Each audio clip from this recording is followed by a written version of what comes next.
Hi, welcome to 10-Minute Strategy. This is Peter Propp. I am the Principal for Marketing Leadership at Shore Communications. And we are here with Brett Goldberg. He is the founder and CEO of QRSYNQ. And QRSYNQ is a player in the burgeoning field of QR-based promotions, business development, and basically how to leverage QR codes to make your business better. How about that, Brett? Did I spell it out pretty well? Perfect. Okay, cool. So why don't you tell us, the role that QRSYNQ is trying to play in the community? Sure. QRSYNQ is a bi-directional QR code reader that actually lets users trade information with a QR code. So instead of just scanning a code and popping a website, the user can actually initiate a conversation with the owner of the code. The user can leave their business card. The user can create an ongoing connection so that the owner of the code can continually post updates to them. Right. So I understand your product a little bit. You've got product on the server side that allows a marketer or a brand to define what the interaction is going to be, and so you've got that stuff together. Exactly. One of the main goals in B2B marketing is the collection of leads. Right. And what we found was that just scanning a website and popping a website with a QR code is not sufficient for collecting leads. And so we created a platform that allows a user to scan a code, go back to the web later and see what he scanned, and also have his information optionally immediately transferred to the code owner. Right. Now that deeper connection requires that the end user have your QRSYNQ mobile app on their smartphone, right? Yes, they need our QR reader. A user's going to need some QR reader to scan a code, so we figured why not ours? Absolutely, and uploading a new app is not a big deal for anybody. But I want to make the point that even for someone who doesn't have your client, you can deliver some value to a marketer who wants to build some interaction.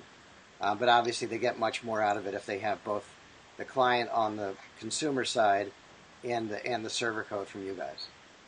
Definitely, yeah. I mean, scanning a code and popping a website is really something you can do across the spectrum of QR code readers. Where we come in is when the code owner wants to actually gather information. Right. Excellent. All right. Well, as you and I have discussed, I recently wrote a pretty extensive blog piece about my experience at the US Open. There's one more day of the Open, and we're probably going to miss helping the people that are there get any benefit from this, although it was a really great event, and it's a beautiful event, and I don't want anyone to think I'm anti-US Open. I'm a huge fan of tennis and the Open. But I had some interesting experiences along the way, and I want to just take you through them. I'll have a link to this blog piece I wrote on my peterpropp.com blog within the 10-Minute Strategy blog. But let's just take them one by one. So the first example I'd like you to comment on was a pretty straightforward deal. This was the US Open themselves. For the people that were lucky enough to get a parking pass, they put a QR code on the parking pass, and it said, "Scan this, and we'll give you directions to the site, or to the parking locations." But the fact is that when you scanned it, what it did is it opened up a very non-mobile tuned web address, and didn't, for example, take advantage of the ability to open up a mapping URL. Could you talk about how that could have been done well? Because what I ended up doing was a bunch of hacks, basically, within Google Maps to get myself to the actual parking spot, and that barely worked. Sure. I think that in broad strokes, the advantage of using an app as opposed to merely a website when scanning a QR code is that there's so much more that you can do. So, for example, on a smartphone, an app knows where you are relative to your parking space or relative to your parking area. Right. And, what an app could do is scan the code and give you exact directions on how to get from where you are to the parking area. Right. So that's what happened was that they built it in such a way it was just a very vanilla page. In fact, they had another page that had a map in it. They didn't send you to that page that even had a map. So they were there with the QR code idea, but I think they didn't have the horsepower or the time, perhaps, to figure out that they actually could make that a whole experience that would be phenomenal. Just leveraging, Google Maps or other mapping programs that could have leveraged a link that had a specific, latitude, longitude built in, right? Totally. Also, I think that parking is an everyday activity where we're going to see a lot more QR usage. So I wouldn't be surprised at all in the next couple of years to see a municipality have parking meters with QR codes on them where you just scan the code and pay your parking meter with PayPal and you're done. Oh, that's a great idea. Or remember where you parked your darn car. Right, exactly. That would be a good thing too. Okay, so the next company, and these are all phenomenal brands. They make phenomenal products, and we're not in any way denigrating their products. We're just questioning and trying to encourage them to think more on their marketing execution with QR. Panasonic, they make these phenomenal TVs now, and they've got social and all sorts of cool stuff built in. They're basically PC TVs. Then they're promoting their 3D. If you scanned this code, and I have it up in my blog, you could win. It was crazy because they wanted you to scan a QR code in 3 separate booths, which I've never been a fan of for trade shows. And when you scanned it the first time, it sent you to a non-mobile tuned URL and asked you to fill in 6 field plus. It was more than 6 fields, I'm sure, and a 2-word CAPTCHA. So those CAPTCHAs are those crazy letters that get generated that are impossible for computers to scan. And I know to verify that you're not a machine. Exactly. So I know that sweepstakes need to do something to verify people, but this seems to be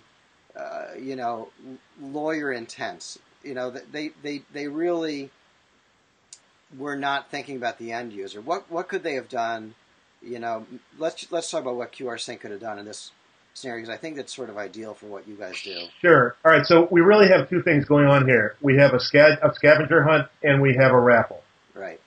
And a scavenger hunt is basically where you want to engage the consumer or trade show attendee in as many booths as possible.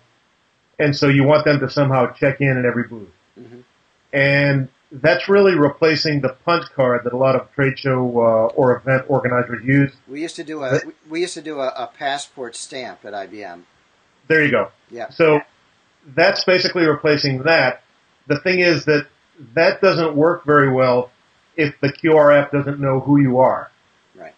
And so really the attendee or the consumer should really be able to just scan in at any booth, and that's all they have to do. So the advantages of stateful QR, in other words, QR who knows who you are, right, are pretty clear here. So that's how that activity could be optimally exercised. Well, let's dig in that just a second. So if the end user had your QRSYNQ, which would have been a lot easier in operation to do than to upload 6 or 7 fields and a QR code.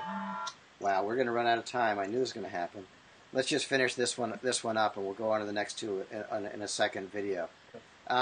So if they said download QRSYNQ and then scan this, they could have established a QRSYNQ account very simply, and then they could have scanned it and gone to the 3 booths to do that treasure hunt or passport sort of program, and they wouldn't have had they would have had what you were calling a stateful QR experience. Yeah, I mean they could have used QRSYNQ throughout the whole US Open. Right. The degree to which QR